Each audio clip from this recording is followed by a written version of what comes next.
Price Lord brothers and sisters. கர்த்தராகிய இயேசு கிறிஸ்துவின் மகா பரிசுத்த நாமத்தினால் உங்கள் அனைவருமே வாழ்த்துகிறேன்.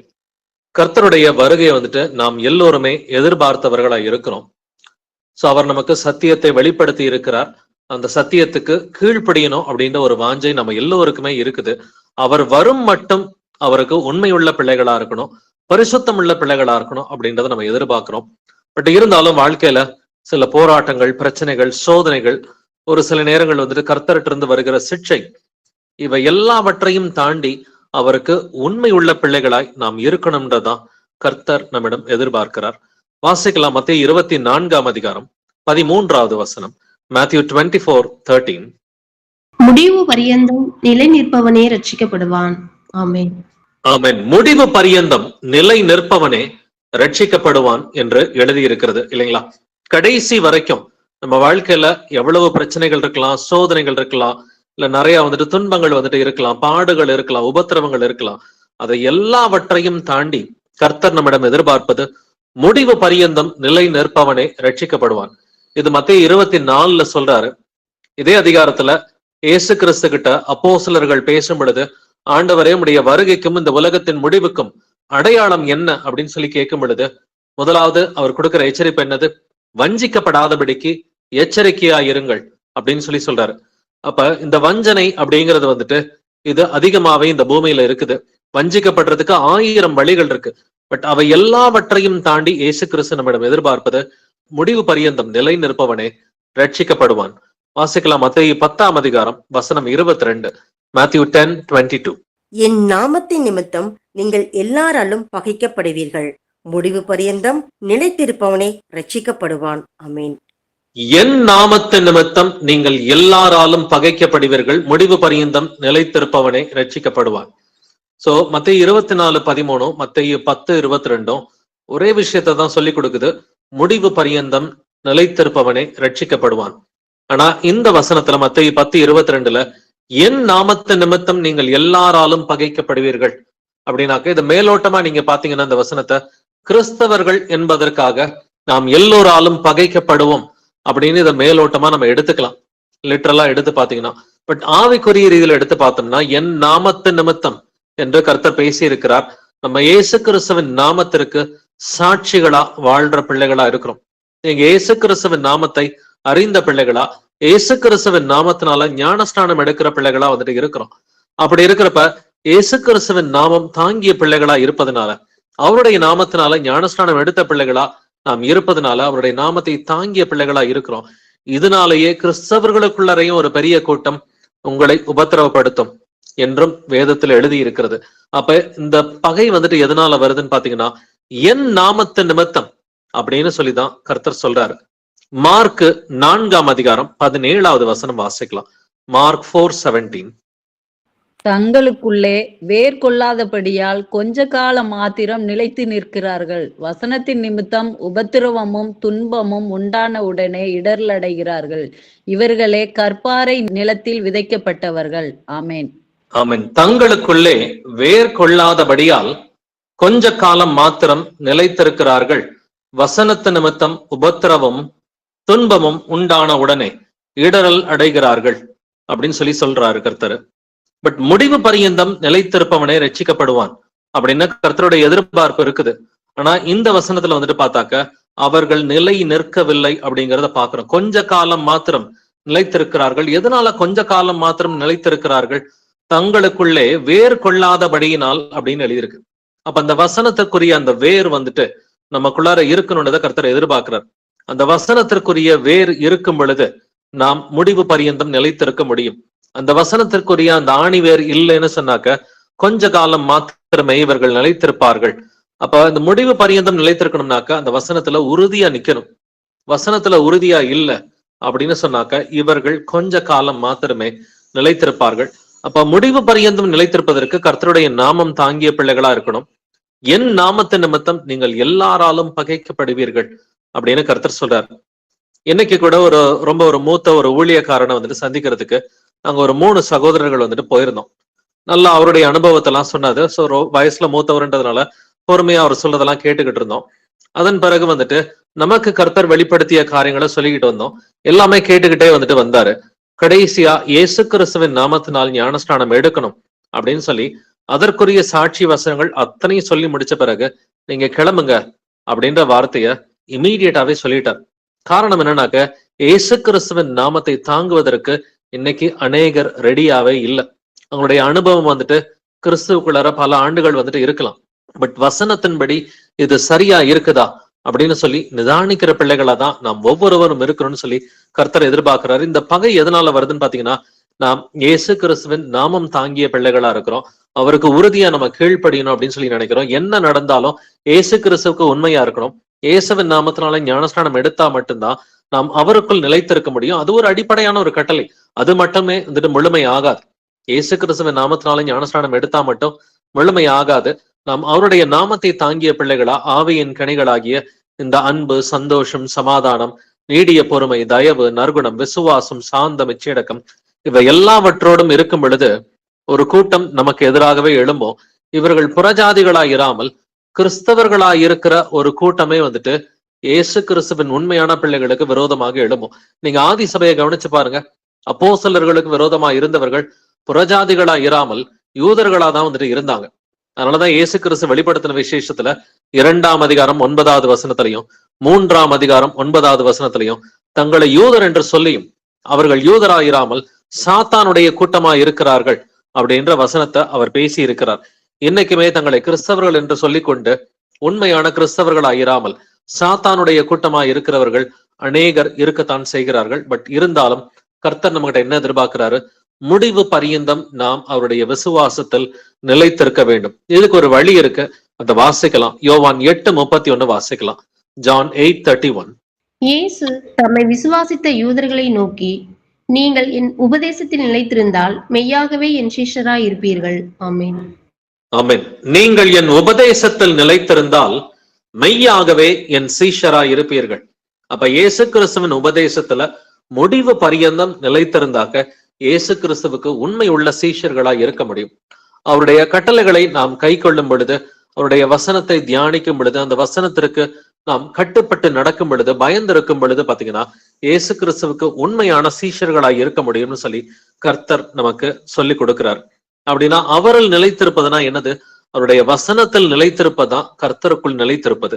வாசிக்கலாம். யோவான் 15ஆம் அதிகாரம் 4வது வசனம். ஜான் 15:4. என்னில் நிலைத்திருங்கள், நானும் உங்களில் நிலைத்திருப்பேன். கொடியானது திராட்சை செடியில் நிலைத்திராவிட்டால் அது தானாய் கனி கொடுக்க மாட்டாதது போல நீங்களும் என்னில் நிலைத்திராவிட்டால் கனி கொடுக்க மாட்டீர்கள். ஆமீன். ஆமென். என்னில் நிலைத்திருங்கள், நானும் உங்களில் நிலைத்திருப்பேன். கொடியானது திராட்சை செடியில் நிலைத்திராவிட்டால் அது தானாய் கனி கொடுக்க மாட்டாதது போல நீங்களும் என்னில் நிலைத்திராவிட்டால் கனி கொடுக்க மாட்டீர்கள். இங்க நிலைத்திருத்தல் அப்படின்ற வார்த்தை எத்தனை முறை இருக்குன்றதை கவனிச்சு பாருங்க. என்னில் நிலைத்திருங்கள், இது முதல் தடவை. நானும் உங்களில் நிலைத்திருப்பேன், இது 2வது முறை. கொடியானது திராட்சை செடியில் நிலைத்திராவிட்டால், இது 3வது முறை வந்துட்டு. அதே போல நீங்களும் என்னில் நிலைத்திராவிட்டால். ஒரு வசனத்திலே 4 முறை நிலைத்திருத்தல் அப்படின்ற வார்த்தை வந்துட்டு எழுதப்பட்டிருக்கு. இதைத்தான் அடிப்படை வசனமா இன்னைக்கு நம்ம படிச்சோம். முடிவு பரியந்தம் நிலைத்திருப்பவனே ரட்சிக்கப்படுவான். அப்ப முடிவு பரியந்தம் நிலைத்திருக்கணும்னு சொன்னாக்க இயேசு கிறிஸ்துவுக்குள்ளார நிலைத்திருக்கணும். இதைத்தான் யோவான் 15ஆம் அதிகாரத்துல இயேசு கிறிஸ்து நமக்கு சொல்லி கொடுக்கிறாரு, என்னில் நிலைத்திருங்கள். அப்ப இயேசு கிறிஸ்துவுக்குள்ளார நிலைத்திருத்தல் என்றால் என்ன? நானும் உங்களில் நிலைத்திருப்பேன் அப்படிங்கிறாரு. அப்ப நம்ம இயேசு கிறிஸ்துவுக்குள்ளார நிலைத்திருத்தல் என்பது அவருடைய வசனத்தில் நிலைத்திருப்பது. அவருடைய வசனத்தை இரவும் பகலும் தியானித்து ஒவ்வொரு விஷயத்துக்கும் வசனத்தை தாங்க அப்ளை பண்ணணும். பிராக்டிக்கலா வர எல்லா கேள்விகளுக்கும் வசனத்தை தான் வந்துட்டு அப்ளை பண்ணணும். ஒண்ணு வசனம் இல்ல அதுல தெளிவு நமக்கு உறுதியா கிடைக்கலன்னா ஜெபிக்கலாம். சோ 1 வசனம், 2வது ஜெபம். இந்த 2 மூலமா வந்துட்டு கர்த்தருடைய சித்தம் என்னதுன்றத ஈஸியாவே தெரிஞ்சுக்கலாம். தேவனுடைய நன்மையும் பெரியமும் பரிபூரணமான சித்தத்தை நாம் உணர்ந்தவர்களா இருக்கணும். இல்லைன்னாக்க மதியற்றவர்கள் என்று வேதம் சொல்கிறது இல்லைங்களா? தேவனுடைய சித்தத்தை வந்துட்டு தெரிஞ்சுக்கணும். 2வது தேவனுடைய சித்தத்தை செய்யணும்.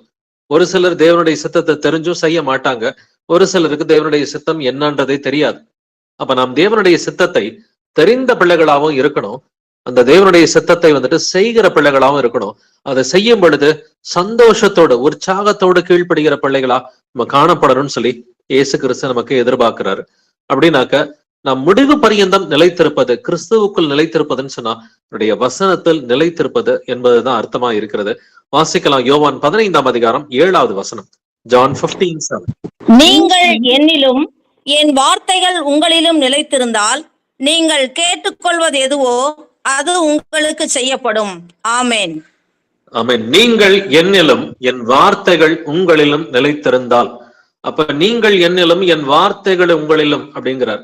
அப்ப இயேசு கிறிஸ்துவின் வார்த்தைகள் நம்ம இருதயத்துல இருந்தாக்க நீங்கள் கேட்டுக்கொள்வது எதுவோ அது உங்களுக்கு செய்யப்படும். அநேக கிறிஸ்தவர்களுக்கு அவங்களுடைய ஜெபங்கள் வந்துட்டு கேட்பது கிடையாது. அவங்க கர்த்தர்கிட்ட ஜெபிக்கிற ஜெபத்தை வந்துட்டு கர்த்தர் கேட்டு பதில் கொடுப்பது கிடையாது. அதுக்கு காரணம் என்னன்னா, இயேசு கிறிஸ்துவின் வார்த்தைகள் அவங்களுடைய இருதயத்துல கிடையாது.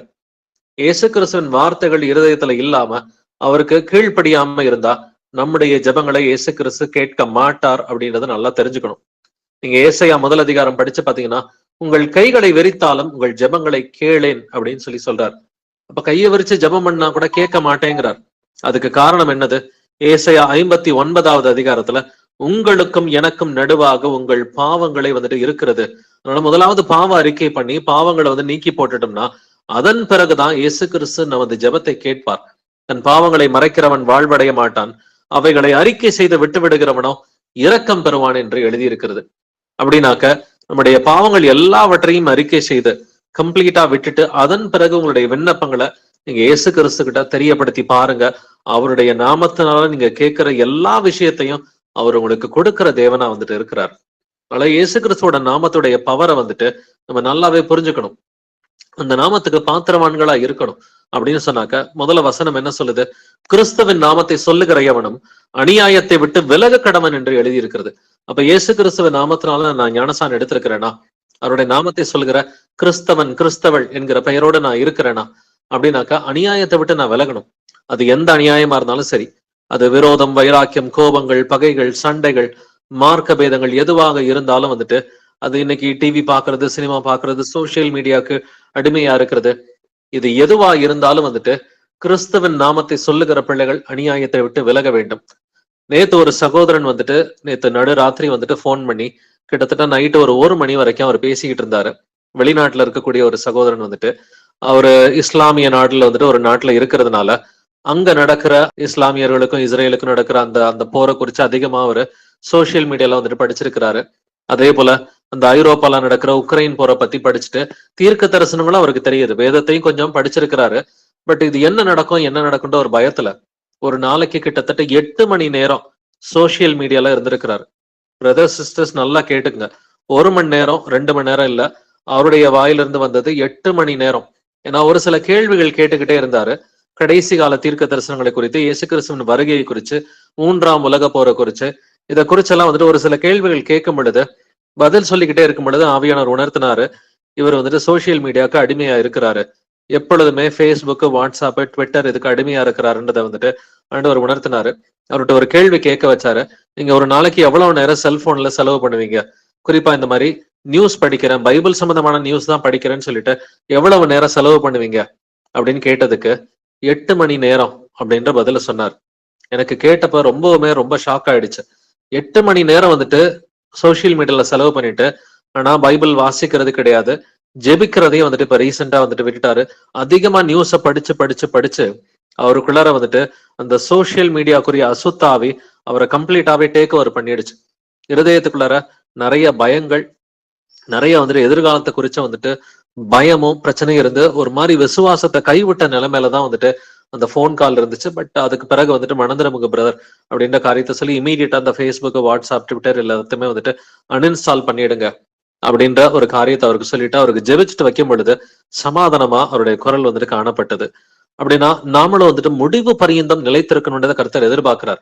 நமக்கு இயேசு கிறிஸ்துவின் 2ஆம் வருகைக்குரிய தீர்க்க தரிசனங்கள் தெரியும், அவருடைய வருகைக்குரிய அடையாளங்கள் வந்துட்டு தெரியும், அந்த காலகட்டங்கள் நமக்கு கர்த்தர் வெளிப்படுத்தி இருக்கிறாரு. அதனால அதை குறிச்சே வந்துட்டு நம்ம ஒரு மாதிரி நியூஸ்ல நான் போய் பாக்குறேன் அப்படின்ற மாதிரி சோசியல் மீடியாவுக்கும் நியூஸ்க்கும் நம்ம அடிமைகளாகவும் கூடாது. ஏன்னா கேட்டுக்கு போகிறப்ப வாசல் வந்துட்டு அது வந்துட்டு விசாலமான ஒரு வாசல் என்று எழுதி இருக்கிறது இல்லைங்களா? பட் அப்படின்னாக்க நம்ம பரலோக ராஜ்யத்துக்கு போகணும் அப்படின்னு சொன்னாக்க அந்த வாசல் வந்துட்டு குறுகலான ஒரு வாசல் தான். அப்படின்னா பைபிளுக்கு தான் நம்ம பிரதானமா முக்கியத்துவம் கொடுக்கணும், வேத வாக்கியங்களை வாசிக்கணும், வேத வாக்கியங்களை புரிஞ்சுக்கணும், தாழ்மையா ஏத்துக்கணும், அதை வந்துட்டு இருதயத்துல இருத்தி தியானிச்சு கீழ்ப்படுகிற பிள்ளைகளா வந்துட்டு இருக்கணும், அதை பிரசங்கிக்கிற பிள்ளைகளா வந்துட்டு இருக்கணும். இதுக்கு தான் முக்கியத்துவமே ஒழிய நியூஸ் படிக்கிறதுக்கு இருக்கக்கூடாது. சோ நமக்குள்ளார யாராவது அதிகமா இந்த நியூஸுக்கோ சோசியல் மீடியாக்கோ நம்ம அதிகமா முக்கியத்துவம் கொடுக்கிறவர்களா இருந்தா இந்த ஒரு சகோதரனுடைய சாட்சியை கேட்டுட்டு நாம மணந்துடணும். ஏன்னா அதுல அதிகமா இறங்கிட்டோம்னு சொன்னாக்க அதை குறித்த அந்த ஆன்சைட்டிஸ், அந்த ஃபியர், அது வந்துட்டு ஒரு மனுஷனை டேக் ஓவர் பண்ணிரும். சோ இயேசு கிறிஸ்து நமக்கு எச்சரிப்பது, நீங்கள் என்னிலும் என் வார்த்தைகள் உங்களிலும் நிலைத்திருந்தால். அப்ப அந்த வார்த்தை நமக்குள்ளார நிலைக்கணும்னு சொன்னாக்க வேற எதுக்குமே இருதயத்துல கதவு திறக்க கூடாது. இந்த உலகத்தின் காரியங்களுக்கு எதுக்குமே நம்முடைய இருதயத்துல கதவுகளை திறக்கக்கூடாது. இயேசு கிறிஸ்துவின் வார்த்தைக்கு மட்டும்தான் என்னுடைய இருதயத்துல இடம் இருக்குதுன்னு சொல்லி உறுதியா நிற்கிற பிள்ளைகளாய் நாம் இருக்க வேண்டும். யோவான் 15ஆம் அதிகாரம் 10வது வசனம் வாசிக்கலாம். ஜான் 15:10. நான் என் பிதாவின் கற்பனைகளை கைக்கொண்டு அவருடைய அன்பிலே நிலைத்திருக்கிறது போல நீங்களும் என் கற்பனை கை கொண்டிருந்தால் என்னுடைய அன்பிலே நிலைத்திருப்பீர்கள். ஆமென். நான் என் பிதாவின் கற்பனைகளை கை கொண்டு அவருடைய அன்பிலே நிலைத்திருக்கிறது போல. நிலைத்திருத்தல் என்றால் என்ன? நீங்களும் என் கற்பனைகளை கை கொண்டிருந்தால் என்னுடைய அன்பிலே நிலைத்திருப்பீர்கள். அப்ப இயேசு கிறிஸ்துவுக்குள்ளார நான் நிலைச்சிருக்கிறேன்னு சொன்னா அது எப்படி சொல்ல முடியும்? அவருடைய கற்பனைகளை கை கொண்டுதான் வந்துட்டு இயேசு கிறிஸ்துவின் அன்பிலே நிலைத்திருக்க முடியும் அப்படின்றத நம்ம நல்லாவே வந்துட்டு தெரிஞ்சுக்கணும். அப்படின்னா முடிவு பரியந்தம் நிலைத்திருப்பவனே ரட்சிக்கப்படுவான் அப்படின்னு சொன்னாக்க அந்த முடிவு பரியந்தம் நிலைத்திருப்பது எப்படி? முடிவு பரியந்தம் நிலைத்திருக்கணும்னா அவருடைய வசனத்தில் நிலைத்திருக்கணும். அவருடைய வசனத்தில் நிலைத்திருக்கிறதுனா அவருடைய கட்டளைகளை கடைபிடிக்கிற பிள்ளைகளா, கீழ்ப்படுகிற பிள்ளைகளுக்கு பெயர் தான் கிறிஸ்தவர்கள் என்று வேதம் சொல்கிறது. அப்போஸ்தலர் 11:26 நம்ம வாசிக்கும் பொழுது பாத்தீங்கன்னாக்க யாருக்கு கிறிஸ்தவர்கள் என்ற பெயர் வழங்கப்பட்டது? அந்தியோக்கியாவிலே வந்துட்டு சீஷர்களுக்கு கிறிஸ்தவர்கள் என்ற பெயர் வழங்கிற்று என்று எழுதியிருக்கிறது. வாசிக்கலாம். 1 யோவான் 3:6, 1 John 3:6. அவரில் நிலைத்திருக்கிற எவனும் பாவம் செய்கிறதில்லை, பாவம் செய்கிற எவனும் அவரை காணவும் இல்லை, அவரை அறியவும் இல்லை. ஆமென். அவரில் நிலைத்திருக்கிற எவனும் பாவம் செய்கிறது இல்லை. இந்த நிலைத்திருத்தல் அப்படின்ற வார்த்தையை கவனிச்சுக்கங்க. அவரில் நிலைத்திருக்கிற எவனும் பாவம் செய்கிறது இல்லை. முடிவு பரியந்தம் நிலைத்திருப்பவனே ரட்சிக்கப்படுவான். அவரில் நிலைத்திருக்கிற எவனும் பாவம் செய்கிறது இல்லை. அப்ப இயேசு கிறிஸ்துவுக்குள்ளார நிலைச்சிருக்கிறதுனா அவருடைய வசனத்தில் நிலைத்திருத்தல், அவருடைய கற்பனைகளை கை கொள்ளுதல், இதுதான் இயேசு கிறிஸ்துவுக்குள் நிலைத்திருத்தல் என்று வேதம் சொல்கிறது. பட் பாவம் செய்கிறது இல்லை. நம்ம போன வாரம் இந்த பாவத்தை குறிச்சு பார்த்தோம். சாவுக்கு ஏதுவான பாவம், சாவுக்கு ஏதுவல்லாத பாவம் அப்படிங்கிற அந்த ஒரு தலைப்புல வந்துட்டு பார்த்தோம். சாவுக்கு ஏதுவான பாவம் என்றால் ஒரே பாவத்தை தப்புன்னு தெரிஞ்சுக்கிட்டு திரும்ப திரும்ப திரும்ப திரும்ப செய்யறது, இதுதான் வந்துட்டு சாவுக்கு ஏதுவான பாவம். நல்லாவே வந்துட்டு அது தவறுண்டு வேத வாக்கியத்தின் அடிப்படையிலே தெரியும். அதை தெரிஞ்சுக்கிட்டு தொடர்ந்து வந்துட்டு பல வாரங்களா இல்ல பல மாதங்களா வந்துட்டு அந்த ஒரே பாவத்தில் நிலைத்திருத்தல், இது கர்த்தர் வெறுக்கிற ஒரு பாவமா இருக்கிறது. இது 1 யோவான் 3:6, 1 யோவான் 3:9 இதை போன்ற அநேக வசனங்களை வச்சு நம்ம புரிஞ்சுக்கிட்டோம். பட் பாவம் செய்கிற எவனும் அவரை காணவும் இல்லை, அவரை அறியவும் இல்லை என்று எழுதியிருக்கிறது. அப்படின்னா இயேசு கிறிஸ்துவை பத்தி தெரிஞ்சாலும் அவருடைய வசனங்கள் தெரிஞ்சாலும் தொடர்ந்து ஒருத்தர் பாவத்துல இருந்தாக்க அவங்கள பத்தி என்ன எழுதியிருக்குது? அவர்கள் அவரை காணவும் இல்லை, அவரை அறியவும் இல்லை. இயேசு யாருன்னே தெரியல அப்படின்னுதான் வேதம் சொல்லுது. அப்ப இயேசுவுக்குள் நிலைத்திருத்தல் என்றால் என்ன? அவரில் நிலைத்திருக்கிற எவனும் பாவம் செய்கிறது இல்லை. அப்படின்னா அவரில் நிலைத்திருப்பதுனா வசனத்தில் நிலைத்திருப்பது, கட்டளைகளை கைக்கொள்வது, பாவம் செய்யாத ஒரு வாழ்க்கை வாழ்வது. தொடர்ந்து வாசிக்கலாம். 1 யோவான் 3:24, 1 John 3:24. அவருடைய கட்டளைகளை கைக்கொள்ளுகிறவன் அவரில் நிலைத்திருக்கிறான், அவரும் அவனில் நிலைத்திருக்கிறார். அவர் நம்மில் நிலைத்திருக்கிறதை அவர் நமக்கு தந்தருளின ஆவியினாலே அறிந்திருக்கிறோம். ஆமென். இந்த நிலைத்திருத்தல் அப்படின்ற வார்த்தைய இந்த வசனத்துல கவனிச்சு பாருங்க. 2-3 இடத்துல ஒரே வசனத்துக்குள்ளார இருக்குது. அவருடைய கட்டளைகளை கை கொள்ளுகிறவன் அவரில் நிலைத்திருக்கிறான், அவரும் அவனில் நிலைத்திருக்கிறார். அப்ப கட்டளையை கடைபிடிச்சா மட்டும்தான் இயேசு கிறிஸ்துவுக்குள்ளார நான் நிலைச்சிருக்கிறேன், அதாவது முடிவு பரியந்தம் நிலைத்திருக்க முடியும் அப்படிங்கிற ஒரு நம்பிக்கை, விசுவாசம் நமக்குள் இருக்கும். அப்ப நம்ம எல்லோருமே அவருடைய கட்டளைகளை கடைபிடிக்கிறோமா? நம்மை நாமே நிதானித்து அறிவோம். இப்ப நானும் என் வீட்டாரும் கர்த்தரையே சேவிப்போம் அப்படிங்கிற வசனத்தை அநேகர் வந்துட்டு நல்ல வாஞ்சியோட வந்துட்டு சொல்லுவாங்க. அப்படின்னாக்க முதல்ல நானும் என் வீட்டாரும்னா ஃபர்ஸ்ட் நானும். இப்ப நான் வந்துட்டு கடைபிடிக்கிறேனா? கர்த்தருடைய வசனங்களை இரவும் பகலும் தியானிக்கிறேனா? கர்த்தருடைய வசனத்தை வந்துட்டு நான் வந்துட்டு இருதயத்துல இருத்தி நான் அதை வந்துட்டு யோசிச்சு பார்த்து என்னுடைய வழிகளை மாத்திக்கிட்டு நான் அதுக்கு கீழ்ப்படுகிறேனா? என்னுடைய பாவங்கள் எல்லாத்தையும் நான் வந்துட்டு விட்டுட்டேனா? ஏன்னா அவரில் நிலைத்திருக்கிறவன் என்ன செய்வான்? பாவம் செய்ய மாட்டான் என்று எழுதி இருக்கிறது இல்லைங்களா? அப்ப இயேசு கிறிஸ்துவுக்கு நிலைச்சிருந்தா அவருடைய கட்டளைகளை வந்துட்டு கடைபிடிக்க வேண்டும். கடைபிடிக்கிற பிள்ளைகளாய் நாம் இருக்கணும் அப்படின்னு சொல்லி வேதம் வந்துட்டு நமக்கு சொல்லி கொடுக்கிறது. அவருடைய கட்டளைகளை கை கொள்ளுகிறவன் அவரில் நிலைத்திருக்கிறான், அவரும் அவனில் நிலைத்திருக்கிறார். அப்படின்னா நம்மளை நாமளே யோசிச்சு பார்ப்போம். நான் எல்லாமே பெர்ஃபெக்டா பண்றேனா? என்னைக்காவது ஒரு நாள் ஒரு காரியத்துல தெரியாம இடறி விழுந்துட்டு இமீடியட்டா மனம் திரும்பிட்டா கர்த்தர் அதை வந்துட்டு சிம்பிளா ஈஸியா மன்னிச்சிருவார். பட் ஒரே பாவத்துல நிலைச்சிருக்கிறேனா பல வருஷங்களா? இப்ப யாராவது ஒருத்தர் வந்துட்டு நான் ரொம்ப வருஷம் மன்னிக்காம இருக்கிறேனா? இதை நாமளே யோசிச்சு பார்ப்போம்.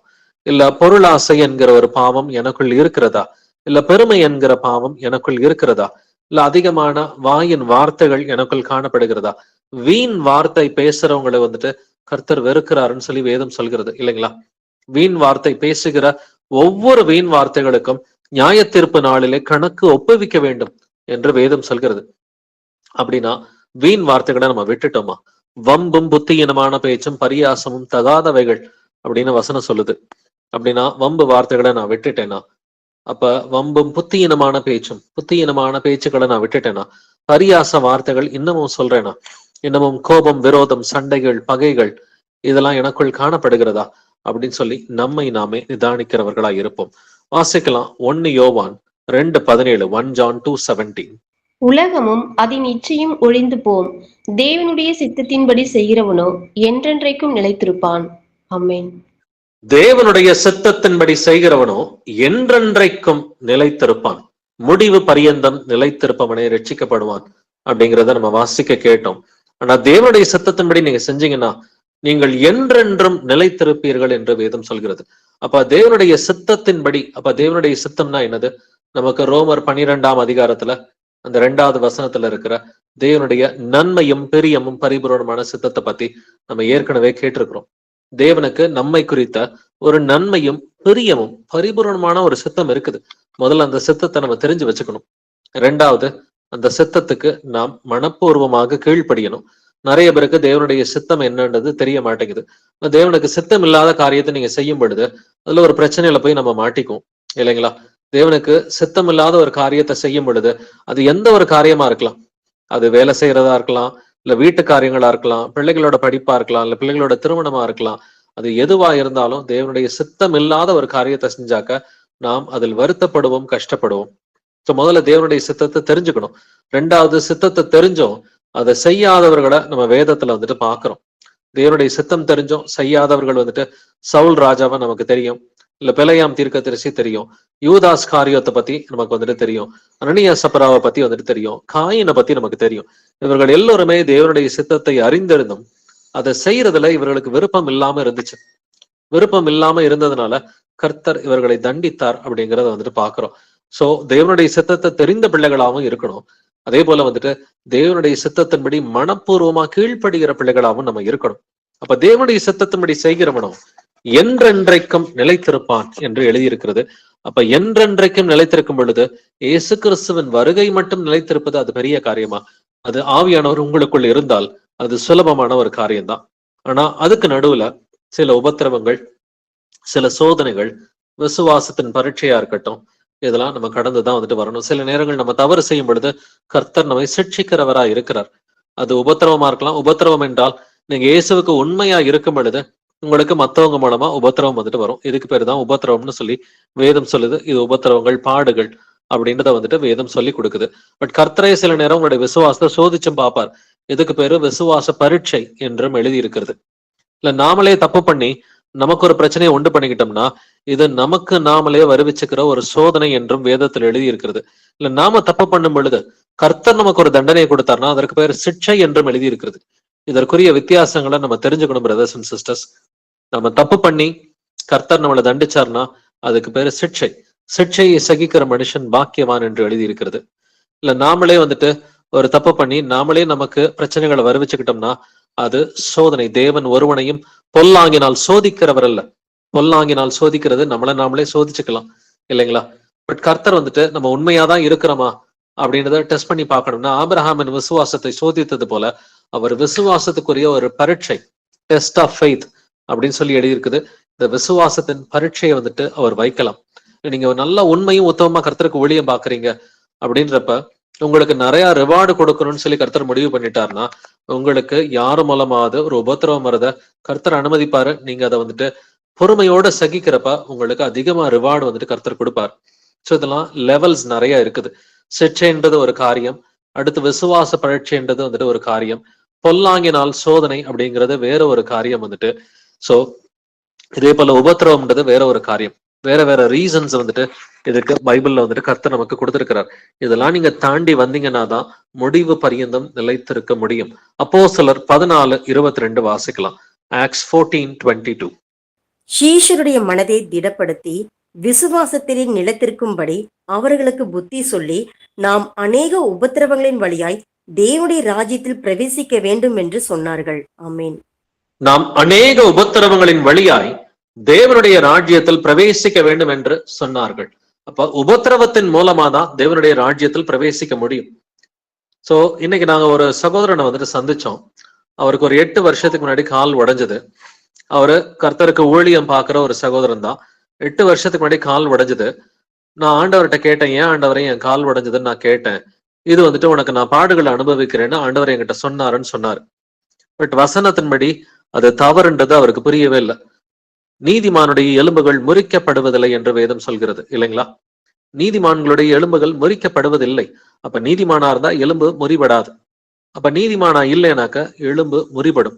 இது கர்த்தருடைய சிக்ஷை. ஒரு மனுஷனுக்கு கையோ காலோ உடையுது, எலும்பு முறியுதுன்னு சொன்னா இது சிக்ஷை என்றுதான் நம்ம எடுத்துக்கணுமே ஒழிய இது கர்த்தரை நம்ம ஜெபிச்சு கூட கேட்க வேண்டிய அவசியம் இல்லை. வேதமே நம்ம நிதானிக்கக்கூடிய கிருபையை நமக்கு கொடுக்குது. வேத வாக்கியங்களை நிதானிக்கக்கூடிய கிருபையை கொடுக்குது. எலும்பு உடையுதுன்னு சொன்னாக்க அது நிச்சயமா வந்துட்டு உபத்திரவம் கிடையாது, அது பாடுகள் வந்துட்டு கிடையாது. அது கர்த்தர் நமக்கு கொடுக்கிற ஒரு சிக்ஷையா தான் வந்துட்டு இருக்குது. அந்த சிக்ஷையை வந்துட்டு பொறுமையோட சகிச்சாக்க புத்திரனை போல எண்ணி நடத்துகிறார் என்று வேதம் சொல்கிறது. அப்படின்னா அந்த போதிக்கிற சகோதரனுக்கு வயசு கிட்டத்தட்ட ஒரு 80 இருக்கும். ஆனா அவருக்கு சிக்ஷைக்கும் உபத்திரவத்துக்கும் ஒரு வித்தியாசம் வந்துட்டு தெரியாம இருக்குது. ஆனா வேதம் என்ன சொல்கிறது? நாம் அநேக உபத்திரவங்களின் வழியாய் தேவனுடைய ராஜ்யத்தில் பிரவேசிக்க வேண்டும். அப்போ உபத்திரவங்களின் வழியாய் பிரவேசிக்கணும்னா நீங்க இயேசுவுக்கு உண்மையா இருந்து ஊழியம் பார்க்கும் பொழுது தாங்க உபத்திரவமே வரும். நீங்க இயேசுவுக்கு உண்மையா இருந்து கீழ்ப்படியும் பொழுதுதான் உங்களுக்கு உபத்திரவம் வரும்.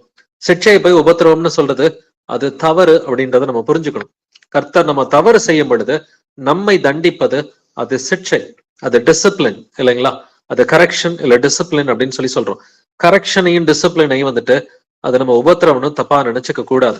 அப்ப உபத்திரவம் என்பது நீங்க இயேசு கிறிஸ்துவுக்கு உண்மையாக கீழ்ப்படியும் பொழுது, நாங்க கட்டட சபைக்கெல்லாம் போக மாட்டோம்பா, நாங்க வீட்டு சபைக்கு தான் போவோம் அப்படின்னு சொல்லும் பொழுது உங்களை நிறைய பேர் ஏளனமா பேசுவாங்க. நாங்க தசமபாகம் காணிக்கையெல்லாம் கொடுக்க மாட்டோம், ஆனா எங்களுக்கு சமநிலை பிரமாணம்னு ஒன்று இருக்குது. நாங்க இருதயத்துல ஆவியானவர் என்ன சொல்றாரோ அதை நாங்க வந்துட்டு விசுவாச குடும்பத்தாருக்கு நாங்க உதவி செய்வோம். எங்களுக்குள்ளார இருக்கிறவங்களுக்குள்ளார நாங்க யாராவது ஏழைகளுக்கு நாங்க உதவி செய்வோம்.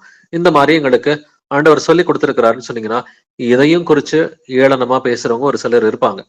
சோ இப்படி இயேசு கிறிஸ்துவ நாமத்தினாலதான் ஞானஸ்நானம் எடுக்கணும் அப்படின்னு சொன்னா இதுக்காகவும் உங்களை உபத்திரவப்படுத்துறவங்க ஒரு கூட்டம் இருக்கலாம். சோ உபத்திரவம் என்பது நீங்க இயேசு கிறிஸ்துவுக்கு உண்மையாக இருக்கும் பொழுது, உண்மையாக கீழ்ப்படியும் பொழுது, உண்மையாக ஊழியம் செய்யும் பொழுது உங்களுக்கு வருகிற அந்த பிரச்சனைகள் இதைதான் உபத்திரவம் என்று வேதம் சொல்கிறது. அப்போ உபத்திரவத்தின் வழியாதான் தேவனுடைய ராஜ்யத்தில் பிரவேசிக்க வேண்டும். அப்ப உபத்திரவம் வரும் பொழுதும் பொறுமையாதான் இருக்கணும்னு வேதம் சொல்லுது. சிக்ஷை வரும் பொழுது சகிக்கணும்னு வேதம் சொல்லுது. சோதனை வரும் பொழுதும் சகிக்கணும்னு வேதம் சொல்லுது. விசுவாசத்தின் பரீட்சையா இருந்தாலும் நம்ம பொறுமையாதான் இருக்கணும். அப்ப அது விசுவாசத்தின் பரீட்சையா இருக்கலாம், உங்களுக்கு ஒரு சிக்ஷையா இருக்கலாம், உபத்திரவமா வந்துட்டு இருக்கலாம், சோதனையா இருக்கலாம். எதுவா இருந்தாலும் நீங்கள் சகிக்கிறவர்களா இருக்க வேண்டும் என்று வேதம் எதிர்பார்க்கிறது. நீங்க சகிச்சீங்கன்னா அப்பதான் உங்களுக்கு நீடிய பொறுமை வளரும் என்றும் வேதம் சொல்லி கொடுக்கிறது. அப்ப அநேக உபத்திரவங்களின் வழியாதான் முடிவு பரியந்தம் நிலைத்திருக்க முடியும். வாசிக்கலாம் ரோமர் 8:17. ரோமன்ஸ் 8:17. நாம் பிள்ளைகளானால் சுதந்திரருமாமே, தேவனுடைய சுதந்திரரும் கிறிஸ்துவுக்கு உடன் சுதந்திரருமாமே. கிறிஸ்துவுடனே கூட நாம் மைமைப்படும்படிக்கு அவருடனே கூட பாடுபட்டால் அப்படியாகும். ஆமேன். கிறிஸ்துவுடனே கூட நீங்க மகிமைப்படணும்னு சொன்னா முதல்ல என்ன பண்ணணும்? அவருடனே கூட பாடுபட்டால் அப்படியாகும். அப்ப பாடுகள் என்பது உபத்திரவத்தை குறிக்கிறது தான் பாடுகள். இந்த உபத்திரவம் பாடுகள் எதனால வருவதா இருக்க வேண்டும்? இது நீங்க இயேசுவுக்கு உண்மையா கீழ்ப்படுகிறதன் மூலமா அல்லது அவருடைய வசனத்தை உண்மையா போதிக்கிறதன் மூலமா, இதன் மூலமா தான் உங்களுக்கு பாடுகளும் உபத்திரவங்களும் வரும். ஒரு சிலர் சொல்லி நான் கேள்விப்பட்டிருக்கேன், என் கணவர் தான் எனக்கு ஒரு பெரிய சிலுவையா இருக்கிறாங்க, இல்ல என் மனைவி தான் எனக்கு பெரிய வந்துட்டு உபத்திரவம் பாடுன்னு சொல்லுவாங்க. இது வேதத்துக்கு முற்றிலும் புறம்பான ஒரு காரியம். கணவனை பார்த்து சிலுவைன்னு சொல்றது, மனைவியை பார்த்து சிலுவைன்னு சொல்றது இயேசு கிறிஸ்துவுக்கு விரோதமான வார்த்தையாக இருக்குது. இல்ல பிள்ளைங்களை பார்த்து இந்த பிள்ளை எனக்கு சிலுவையா இருக்குது, இந்த பிள்ளையால எனக்கு நிறைய தொந்தரவு இருக்குது, பிள்ளைகள் கர்த்தர் கொடுக்கும் சுதந்திரம் என்று வேதம் சொல்கிறது இல்லைங்களா? அப்படின்னா நம்ம வந்துட்டு பாடுகள் உபத்திரவம்னு சொன்னா இயேசுவுக்கு கீழ்ப்படிவதன் மூலமா, ஒரு சிலர் உங்களை ஏசுறாங்க, திட்டுறாங்க, அடிக்கிறாங்க, இல்ல உங்களை வந்துட்டு துன்பப்படுத்துறாங்க அப்படின்னு சொன்னாக்க கீழ்ப்படிதலின் மூலமா இது நடக்கிறதா இருந்தா இது பாடுகள் அல்லது உபத்திரவம். பட் இல்ல, நாமளே ஒரு பிரச்சனையை உண்டாக்கிக்கிறோம். ஒரு சிலர் வந்துட்டு பாத்தீங்கன்னா வட்டிக்கு பணம் வாங்கி நிறைய கடன்ல மூழ்கி போயிருவாங்க. இது வந்துட்டு உபத்திரவமும் கிடையாது, இது பாடுகளும் வந்துட்டு கிடையாது, இது சொந்த பிரச்சனை. தேவன் ஒருவரையும் பொல்லாங்கினால் சோதிக்கிறவர் அல்ல. அப்ப நிறைய கடன் வாங்கி வட்டிக்கு விட்டு மூழ்கி போகிற நிலைமையில வந்துட்டு வாழ்க்கை இருக்கும் பொழுது இது பொல்லாங்கினால் சோதிக்கிறவர் தேவன் கிடையாது, இது பாடுகளும் கிடையாது, உபத்திரவமும் கிடையாது, தன்னுடைய சொந்த பாவத்தினால வந்தது. இதுக்கு மனம் திரும்பினா கர்த்தர் விடுவிப்பார். இதே போல நிறைய நேரம் நிறைய பேர் வாழ்க்கையில இருக்கிற பிரச்சனைகள் எதன் மூலமா வருதுன்னு பாத்தீங்கன்னா பாவத்தின் மூலமா தான் வருகிறது. விசுவாச பரீட்சைன்றது ரொம்ப கம்மியா தான் வந்துட்டு இருக்கும், அதிகமாலாம் இருக்காது. உபத்திரவம்ன்றது அதுவும் கம்மியா தான் வந்துட்டு இருக்கும், அதிகமா இருக்காது. அதிக நேரம் நம்ம வந்துட்டு மாட்டிக்கிற பிரச்சனை எதுன்னு பாத்தீங்கன்னா நம்முடைய பாவத்தின் மூலமா விழுகிற பிரச்சனையா தான் இருக்கும். நமக்கு நாமே ஒரு தீங்கு வந்துட்டு வருவிச்சுக்கிறதா இருக்கும். நாம பாவம் செய்கிறது மூலமா கர்த்தர் நம்மளை டிசிப்ளின் பண்றதுக்காக ஒரு சிக்ஷையை அனுமதிப்பார், ஒரு கரெக்ஷனை வந்துட்டு அனுமதிப்பார். அப்ப இதை சகிக்கிற பிள்ளைகளா நம்ம இருக்கணும். பட் இதெல்லாம் தாண்டி வந்து, இந்த சிக்ஷையை தாண்டி வந்து, நம்மால் வருகிற பிரச்சனைகள் எல்லாம் வந்துட்டு தாண்டி வந்து, கடைசியில விசுவாசத்தின் பரீட்சையும் தாண்டி வந்து, நீங்க இதெல்லாம் தாண்டி வந்தீங்கன்னா கடைசியாதான் உங்களுக்கு என்ன இருக்கும்? உங்களுக்கு கடைசியாதான் வந்துட்டு உபத்திரவும் பாடுகளும் வந்துட்டு இருக்கும். இதுதாங்க அல்டிமேட். நீங்க இதுக்கு முதல்ல வந்துட்டு மத்ததெல்லாம் தாண்டி வரணும். ஃபர்ஸ்ட் ஸ்டேஜ் வந்துட்டு எதுன்னு பாத்தீங்கன்னா நம்மால வருகிற பிரச்சனை, இதுதான் பேசிக் ஸ்டேஜ். தேவன் ஒருவரையும் பொல்லாங்கினால் சோதிக்கிறவர் இல்ல, நம்முடைய பாவத்தினால நாமளே பிரச்சனைகளை வருவிச்சுக்கிறது, இதுதான் ஃபர்ஸ்ட் ஸ்டேஜ். இதை நீங்க வந்துட்டு தாண்டி வரணும். தாண்டி வந்தீங்கன்னா செகண்ட் ஸ்டேஜ் வந்துட்டு நமக்கு, நம்ம ஏதாவது தப்பு பண்ணும் பொழுது கர்த்தர் நம்மளை திருத்துறதுக்காக சில சிக்ஷைகளை கொடுப்பார். இது செகண்ட் ஸ்டேஜ். இந்த சிக்ஷைகளையும் நீங்க தாண்டி வந்தீங்கன்னா விசுவாசத்தின் பரீட்சைகளை கர்த்தர் கொடுப்பார்.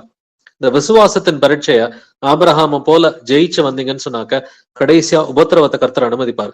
எந்த அளவுக்கு நீங்க உபத்திரவத்தை பொறுத்துக்கிட்டு கீழ்ப்படிஞ்சு உண்மையா இருக்கிறீங்களோ அந்த அளவுக்கு ஜீவ கிரீடம் மட்டும் உங்களுக்கு கிடைக்காது, ஜீவ கிரீடத்தோட சேர்த்து அதிகமான வெகுமதிகளையும் கர்த்தர் கொடுக்கிறேன்னு இருக்கிறார். நிறைய ரிவார்டு இருக்குதுன்னு சொல்லி இயேசு கிறிஸ்து சொல்லி இருக்கிறார். நீ 5 பட்டணங்களுக்கு அதிகாரியாக இரு, இல்ல வந்துட்டு 2 பட்டணங்களுக்கு அதிகாரியா நீ இருக்க போற, நீ 5 பட்டணங்களுக்கு ராஜாவாயிரு அப்படின்ற மாதிரி நிறைய ரிவார்ட்ஸ் வந்துட்டு நித்திய ஜீவனுக்குள்ளார நுழையும் பொழுது நமக்கு காத்து கொண்டு இருக்கிறது. அப்படின்னா அதுக்கு முதல்ல என்ன பண்ணணும்? அவரோட கூட நம்ம பாடுகளை அனுபவிக்கணும்னு சொல்லி வேதம் சொல்லி கொடுக்கிறது. வாசிக்கலாம் 2 திமோத்தி 2ஆம் அதிகாரம் 12ஆம் வசனம். 2 திமோத்தி 2nd chapter verse 12. அவரோட கூட பாடுகளை சகித்தோமானால் அவரோட கூட ஆளுகையும் செய்வோம். நாம் அவரை மறுதலித்தால் அவரும் நம்மை மறுதலிப்பார். ஆமென். அவரோட கூட பாடுகளை சகித்தோமானால் அவரோட கூட ஆளுகையும் செய்வோம் என்று எழுதியிருக்கிறது. அப்ப பாடுகளை சகிச்சாதான் ஆளுகை செய்ய முடியும். அப்ப பாடுகள் என்றால் என்ன? அவருக்கு கீழ்ப்படிவதன் மூலமா நமக்கு வருகிற பிரச்சனைகள் தான் பாடுகள். இயேசு கிறிஸ்துவுக்கு உண்மையா கீழ்ப்படிஞ்சு அவருடைய சத்தியத்தை பகிரங்கமா அறிவிக்கும் பொழுது உங்களுக்கு ஏதாவது பிரச்சனை வந்துச்சுனாக்க அதுக்கு பேரு பாடுகள், அதுக்கு பேரு உபத்திரவம். அத முதல்ல என்ன பண்ணணுமா? சகிக்கணும்னு சொல்லி வேதம் சொல்லுது. நிறைய பேருக்கு கர்த்தர் வந்துட்டு ஒரு சிக்ஷையை கொடுக்கும் பொழுது இல்ல பாடுகளை அனுமதிக்கும் பொழுது என்ன பண்றாங்க? அவங்களால சகிக்கவே முடியல. ஏன் ஆண்டவர் எனக்கு இப்படி பண்றாருன்னு தெரியல, எனக்கு 3 மாசமா இந்த பிரச்சனையா இருக்குது, 6 மாசமா இந்த பிரச்சனையா இருக்குது, 1 வருஷமா இந்த பிரச்சனையா இருக்குதுன்னு சொல்லி கர்த்தருக்கு விரோதமா முறுமுறுத்துக்கிட்டே இருக்கிறாங்க. முறுமுறுத்தல் வந்துட்டு வேதத்தில் பெரிய பாவம்னு எழுதியிருக்கு. ஏன்னா முறுமுறுத்ததுனாலதான் எகிப்திலிருந்து அடிமைகளா இருந்து புறப்பட்டு வந்த யூதர்கள், விடுதலையாகி வந்த யூதர்கள் வந்துட்டு வனாந்தரத்திலே அநேகர் அழிஞ்சு போனதுக்கு காரணமே இந்த முறுமுறுப்பு தான் வந்துட்டு. இயேசு கிறிஸ்து அவங்களுக்கு ஒரு விசுவாசத்தின் பரீட்சையை வந்துட்டு வச்சார். டெஸ்ட்ல பாஸ் பண்ணாதான் கானான் தேசம் இல்லைங்களா? அவங்க அந்த டெஸ்ட்ல அநேகர் ஃபெயில் ஆயிட்டாங்க. அதுல வந்துட்டு அந்த ஜெனரேஷன்ல பாஸ் பண்ணி விசுவாசத்தோட வந்தது காலேபு மற்றும் யோசுவா. காலேபு, யோசுவா இவர்கள் இருவரை தவிர மெஜாரிட்டி இஸ்ரவேல் ஜனங்கள் என்ன பண்ணாங்க? அந்த டெஸ்ட் ஆஃப் ஃபெய்த், அந்த விசுவாசத்தின் பரீட்சை ஒண்ணு இருந்துச்சு. அந்த விசுவாசத்தின் பரீட்சையில அவங்க ஃபெயில் ஆயிட்டாங்க. ஃபெயில் ஆகி கடைசியில என்ன பண்ணாங்க? சகிக்க முடியல அவங்களால. கர்த்தருடைய சிக்ஷைய சகிக்க முடியாம கர்த்தருக்கு விரோதமா பேச ஆரம்பிச்சாங்க. முறுமுறுத்தல் இதுதான் உங்களுடைய வாயில இருந்துச்சு. அப்ப அவருடைய கூட பாடுகளை சகித்தோமானால் அவருடைய கூட ஆளுகையும் செய்வோம். அப்ப பாடுகள் இருந்தா சகிக்கணும், சோதனை இருந்தா சகிக்கணும்னு சொல்லி கர்த்தர் சொல்றார். விசுவாசத்தின் பரீட்சை இருந்தா பொறுமையோட சகிக்க வேண்டும் என்று வேதம் சொல்கிறது இல்லைங்களா? அப்ப எதுவா இருந்தாலும் பிரச்சனை இருந்துச்சுன்னா முதல்ல சகிக்க பழகணும். நம்ம முறுமுறுத்துக்கிட்டே இருந்தோம்னு சொன்னா, நம்முடைய நாக்குல வந்துட்டு ஏதாவது வார்த்தைகளை போட்டு பேசிக்கிட்டே இருந்தோம்னு சொன்னா, இந்த பிரச்சனை சரியாகல, அந்த பிரச்சனை சரியாகல, ஆண்டவர் வந்துட்டு சும்மா பாத்துக்கிட்டு இருக்கிறாரு, என்னை வந்துட்டு கவனிக்கிறது கிடையாதுன்னு சொல்லி ஆண்டவருக்கு விரோதமாவே ஏதாவது ஒரு காரியத்தை முறுமுறுத்துக்கிட்டே இருந்தோம்னு சொன்னாக்க அது கர்த்தருக்கு விரோதமான பெரிய பாவமாக மாறிவிடும். அப்ப ஏதாவது ஒரு பிரச்சனை வந்துச்சுன்னா சகிக்கிறதுக்கு பழகணும். டிசர்ன்மெண்ட் வந்துட்டு வேணும். இந்த பிரச்சனை எதனால வந்திருக்கு, என்னுடைய வந்துட்டு பாவத்தினால வந்த ஒரு பிரச்சனையா, நானே எனக்கு உருவாக்கிக்கிட்ட ஒரு பிரச்சனையா, இல்ல இது விசுவாசத்தின் பரீட்சையா, இல்ல கர்த்தர் எனக்கு அனுமதிக்கிற பாடுகளா இருக்கிறதா, இல்ல கர்த்தர் எனக்கு கொடுக்கிற ஒரு சிக்ஷையா இருக்குதா, இந்த 4 விஷயத்துல எது அப்படின்னு சொல்லி முதல்ல நம்மை நாமே நிதானிக்கிற பிள்ளைகளா இருந்து அது எதுவா இருந்தாலும் அதை சகித்தால் ஆண்டவர் நமக்கு விடுதலையை கொடுப்பாருன்னு சொல்லி வேதம் சொல்லி கொடுக்கிறது. 2 திமோத்தி 3ஆம் அதிகாரம் வசனம் 11 முதல் 12 வரை வாசிக்கலாம். 2 Timothy chapter 3 verses 11 to 12. அந்தியோகியா, இக்கோனியா, லீஸ்திரா என்னும் பட்டணங்களில் எனக்கு உண்டான துன்பங்களையும் பாடுகளையும் நன்றாய் அறிந்திருக்கிறாய். எவ்வளவோ துன்பங்களை சகித்தேன்.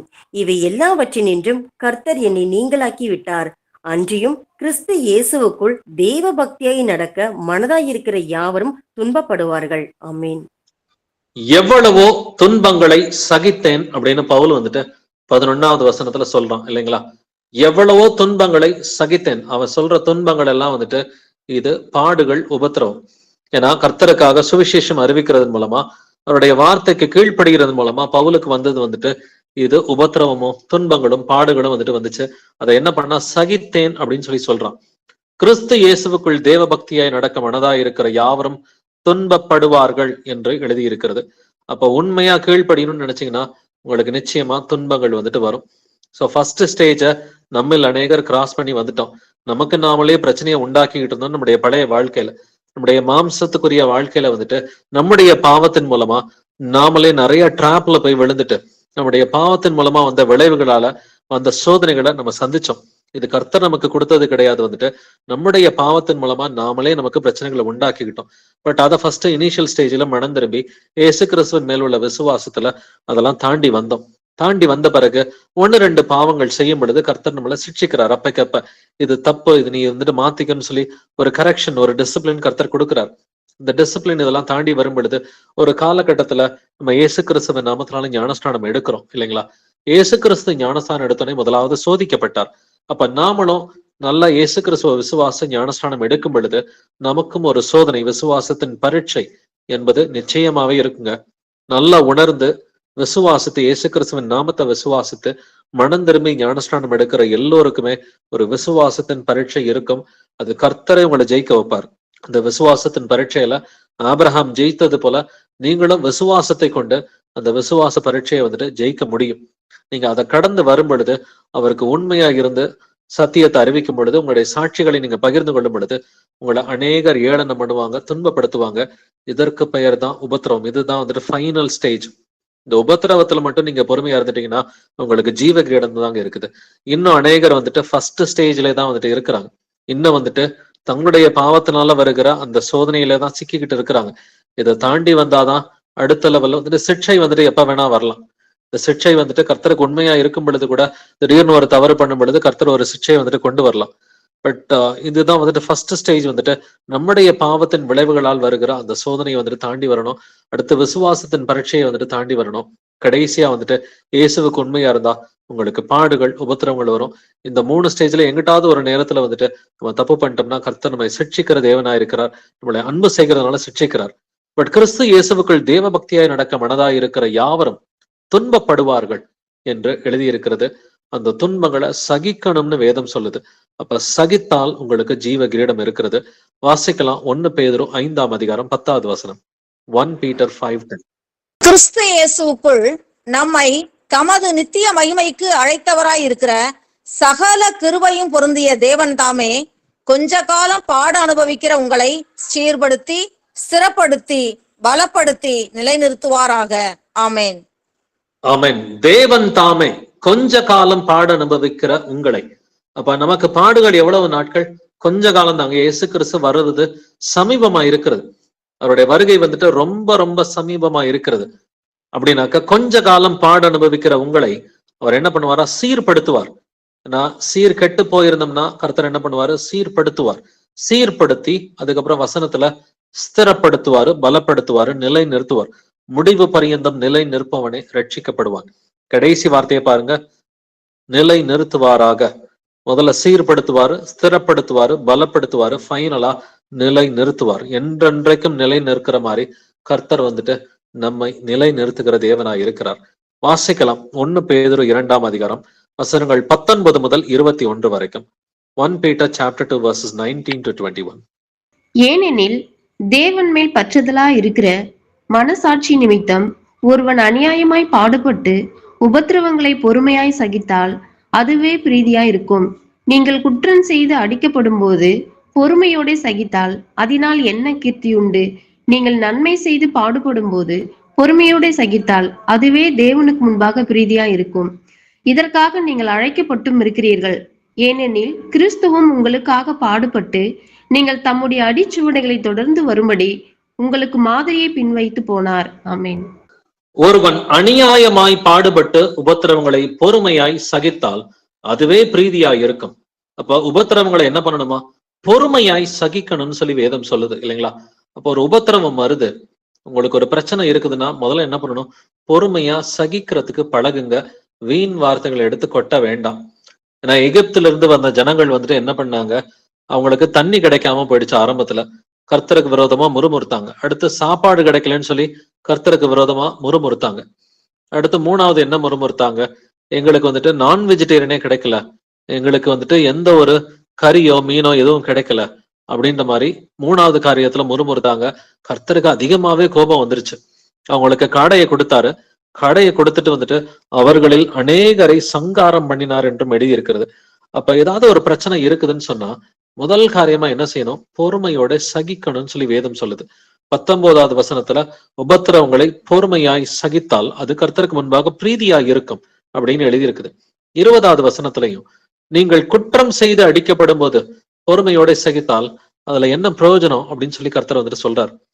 அப்ப நம்ம குற்றம் செய்து அடிக்கப்படுறதை காட்டிலும் நன்மை செய்து பாடுபடும் போது பொறுமையோடு சகித்தால் அதுவே தேவனுக்கு முன்பாக பிரீதியாய் இருக்கும். நீங்க நன்மை செய்து பாடுபட்டீங்கன்னா அதுக்கு பேரு தான் உபத்திரவம். குற்றம் செய்து அடிக்கப்பட்டீங்கன்னா அதுக்கு பேரு உபத்திரவம் கிடையாதுன்றதை நம்ம புரிஞ்சுக்கணும். அப்ப நன்மை செய்து பாடுபடுகிறோமா அல்லது குற்றம் செய்து பாடுபடுகிறோமா? நன்மை செய்து பாடுபட்டால் அது கிறிஸ்துவுக்காக, குற்றம் செய்து பாடுபட்டா அது இயேசுவுக்காக கிடையாது. பட் இயேசுவுக்காக பாடுபடுவதற்கு நீங்கள் அழைக்கப்பட்டவர்களா இருக்கிறீர்கள் அப்படின்னு சொல்லி வேதம் சொல்லி கொடுக்கிறது. அப்படின்னா இயேசு கிறிஸ்து இதற்காக ஒரு மாதிரியை பின் வைத்து போனார். என்ன மாதிரியை அவர் பின் வைத்து போனார்? வாசிக்கலாம். எபிரேயர் 12ஆம் அதிகாரம் வசனங்கள் 2 முதல் 4 வரைக்கும். Hebrews chapter 12 verses 2 to 4. அவர் தமக்கு முன் வைத்திருந்த சந்தோஷத்தின் பொருட்டு அவமானத்தை எண்ணாமல் சிலுவையை சகித்து தேவனுடைய சிங்காசனத்தின் வலது பார்சத்தில் வீற்றிருக்கிறார். ஆகையால் நீங்கள் இளைப்புள்ளவர்களாய் உங்கள் ஆத்துமாக்களில் சோர்ந்து போகாதபடிக்கு தமக்கு விரோதமாய் பாவிகளால் செய்யப்பட்ட இவ்விதமான விபரீதங்களை சகித்த அவரையே நினைத்து கொள்ளுங்கள். பாவத்திற்கு விரோதமாய் போராடுகிறதில் ரத்தம் சிந்தப்படத்தக்கதாக நீங்கள் இன்னும் எதிர்த்து நிற்கவில்லையே. ஆமீன். பாவத்திற்கு விரோதமாய் போராடுகிறதில் ரத்தம் சிந்தப்படத்தக்கதாக நீங்கள் இன்னும் எதிர்த்து நிற்கவில்லையே. உண்மைதான். நம்ம யாருமே இயேசுவுக்காக இன்னும் ரத்தம் சிந்தல. உண்மைதான். அந்த அளவுக்கு நம்ம இயேசுவுக்கு பெரிய ஊழியம்லாம் யாருமே நமக்குள்ளார இன்னும் பார்க்கல. பட் அவர் தமக்கு முன் வைத்திருந்த சந்தோஷத்தின் பொருட்டு அவமானத்தை எண்ணாமல் சிலுவையை சகித்தார் என்று எழுதி இருக்கிறது இல்லைங்களா? இயேசு கிறிஸ்து சிலுவை என்ன பண்ணாரு? அது அவருக்கு உபத்திரவம் தாங்க. இயேசு கிறிஸ்துவுக்கு சிலுவை வந்துட்டு உபத்திரவமா தான் இருந்துச்சு. ஆனா அவர் சிலுவையை சகித்தார். எதுக்காக? அவர் தமக்கு முன் வைத்திருந்த சந்தோஷத்தின் பொருட்டு அவமானத்தை எண்ணாமல். அவமானத்தை ஏன் பொறுத்துக்கிட்டாரு? சிலுவையை ஏன் சகிச்சுக்கிட்டாரு? அவருக்கு முன்பாக ஒரு சந்தோஷம் இருந்தது. அந்த சந்தோஷம் நீங்களும் நானும் ரட்சிக்கப்படுவோம் அப்படின்ற அந்த ஒரு சந்தோஷம் தான். நம்ம எல்லோருமே நித்திய ஜீவனுக்குள்ளார வருவோம் அப்படிங்கிற அந்த சந்தோஷம் தான். அப்ப நம்மளும் நமக்கு முன்பாக ஒரு சந்தோஷம் இருக்கிறது. இயேசு கிறிஸ்து 2ஆம் வருகையில சீக்கிரமா வரப்போகிறார். அப்பொழுது நானும் என் வீட்டாரும் வந்துட்டு ரட்சிக்கப்படுவோம். எல்லாருமே வந்துட்டு கர்த்தருக்குள்ளற உண்மையா இருக்கிற பிள்ளைகள் எல்லோருமே ரட்சிக்கப்படுவோம் அப்படிங்கிற அந்த சந்தோஷம் நமக்கு முன்பாக இருந்துச்சுன்னு சொன்னாக்க, இப்பொழுது அவமானம் ஏற்பட்டாக்க அதை பத்தி எல்லாம் கவலைப்படக்கூடாது. ஏன்னா இயேசு கிறிஸ்து அவமானத்தை எண்ணாமல் சிலுவையை சகித்தார் அப்படின்னு சொல்லி எழுதியிருக்குது இல்லைங்களா? தமக்கு விரோதமாய் பாவிகளால் செய்யப்பட்ட இவ்விதமான விபரீதங்களை சகித்த அவரையே நினைத்துக் கொள்ளுங்கள். சகித்தென்ற வார்த்தை வந்துட்டு மீண்டும் மீண்டும் 2வது வசனத்திலையும் 3வது வசனத்திலையும் வருது. அவ்வளவு விபரீதங்களை சகித்த அவரையே நினைத்துக் கொள்ளுங்கள். உங்களுக்கு இன்னைக்கு ஒரு பிரச்சனை இருக்குதா? முதல்ல சகிக்கிறதுக்கு பழகுங்க. அது உபத்திரவமா இருக்கலாம், பாடுகளா வந்துட்டு இருக்கலாம், விசுவாசத்தின் பரீட்சையா வந்துட்டு இருக்கலாம், இல்ல கர்த்தர் கொடுக்கிற ஒரு சிக்ஷையா இருக்கலாம். முதல்ல சகிக்கிறதுக்கு நாம் பழகுகிற பிள்ளைகளாய் இருக்கணும். ஏன்னா இன்னும் நம்ம வந்துட்டு கர்த்தருக்காக பெரிய லெவல்ல யாருமே எதுவுமே பண்ணல. ஏன்னா ரத்தம் சிந்தப்படத்தக்கதாக நீங்கள் இன்னும் எதிர்த்து நிற்கவில்லையே அப்படின்னு கர்த்தர் சொல்றாரு. இப்ப இயேசுவுக்காக உயிரை கொடுக்குற அளவுக்கு ரத்த சாட்சியா யாருமே வந்துட்டு இன்னும் நமக்குள்ளார வந்துட்டு மறிக்கல. இன்னும் பெரிய லெவல்ல இயேசுவுக்காக யாரும் எதுவும் பண்ணல. சின்ன காரியத்துக்கே முறுமுறுத்தல் வந்துட்டு நமக்குள்ளார இருக்கக்கூடாது. பேசுகிற ஒவ்வொரு வீண் வார்த்தைக்கும் நியாய தீர்ப்பு நாளிலே கணக்கு ஒப்புவிக்க வேண்டும்னு சொல்லி கர்த்தர் சொல்றாரு இல்லைங்களா? அப்படின்னாக்க இயேசு கிறிஸ்து துன்பங்களை சகித்தார், பாடுகளை சகித்தார். நமக்கும் ஏதாவது பிரச்சனைகள் இருந்துச்சுன்னா, துன்பங்கள், பாடுகள், விசுவாசத்தின் பரீட்சையா இருக்கலாம், இல்ல ஒரு சிக்ஷையா இருக்கலாம், இது எதுவா இருந்தாலும் அதை சகிக்கிற பிள்ளைகளா இருந்தாக்க முடிவு பரியந்தம் நீங்களும் நானும் விசுவாசத்தில் நிலைத்திருக்க முடியும். நம் முடிவு பரியந்தம் நிலை நிற்பவனே ரட்சிக்கப்படுவான் என்று எழுதியிருக்கிறது. வாசிக்கலாம். 1 யோவான் 2:6, 1 John 2:6. அவருக்குள் நிலைத்திருக்கிறேன் என்று சொல்லுகிறவன் அவர் நடந்தபடியே தானும் நடக்க வேண்டும். ஆமேன். அவருக்குள் நிலைத்திருக்கிறேன் என்று சொல்லுகிறவன் அவர் நடந்தபடியே தானும் நடக்க வேண்டும். அப்ப நான் இயேசுடைய பிள்ளைதான், நானும் ஒரு கிறிஸ்தவள் அப்படின்னு சொல்ற எல்லாருமே என்ன பண்ணணுமா? அவர் நடந்தபடியே நாமும் நடக்க வேண்டும். அப்ப இயேசு கிறிஸ்து நமக்கு மாதிரியை வைத்து போனார் என்று எழுதியிருக்கிறது. அந்த மாதிரி வந்துட்டு இயேசு கிறிஸ்து எப்படி பெர்ஃபெக்டா கீழ்ப்படிஞ்சாரோ நாமளும் அதே போல பெர்ஃபெக்டா கீழ்ப்படியணும்னு சொல்லி வேதம் சொல்கிறது. யோவான் 16:33 நீங்க வாசிக்கும் பொழுது, என்னிடத்தில் உங்களுக்கு சமாதானம் உண்டாயிருக்கும் பொருட்டு இவைகளை உங்களுக்கு சொன்னேன். உலகத்தில் உங்களுக்கு உபத்திரவம் உண்டு, ஆனாலும் திடன் கொள்ளுங்கள், நான் உலகத்தை ஜெயித்தேன்னு சொல்றாரு. இந்த உலகத்துல நமக்கு உபத்திரவம் எல்லாம் நிச்சயமா இருக்குங்க. இயேசுக்கு உண்மையா கீழ்ப்படிஞ்சீங்கன்னா உங்களுக்கு உபத்திரவம் இருக்கும். இயேசு கிறிஸ்து நமக்கு வெளிப்படுத்தின சத்தியத்தை நீங்க பகிரங்கமா போதிச்சீங்கன்னா உங்களுக்கு உபத்திரவம் இருக்கும். ஆனாலும் திடன் கொள்ளுங்கள் அப்படிங்கிறார். நான் இயேசு கிறிஸ்து ஏற்கனவே இந்த உலகத்தை ஜெயிச்சுட்டார் அப்படின்னா நம்ம தைரியமாவே இருக்கலாம். கர்த்தர் நம் பட்சத்தில் இருந்தால் நம்ம எதிர்ப்பவன் யார் என்று வேதம் சொல்கிறது இல்லைங்களா? அப்ப இயேசு கிறிஸ்து நம் பட்சத்தில் இருக்கிறார். நம்ம தைரியமா கீழ்ப்படியலாம், தைரியமா கர்த்தர் நமக்கு வெளிப்படுத்தின சத்தியங்களை நம்ம போதிக்கலாம். என்ன உபத்திரவங்கள் வந்தாலும் நம்ம அமைதியா சகிக்கிறதுக்கு பழகணும். சகிச்சிங்கன்னு சொன்னாக்க முடிவு பரியந்தம் நிலை நிற்க முடியும். வாசிக்கலாம். 1 தெசலோனிக்கேயர் 3ஆம் அதிகாரம் வசனங்கள் 2 முதல் 4 வரைக்கும். 1 Thessalonians chapter 3 verses 2 to 4.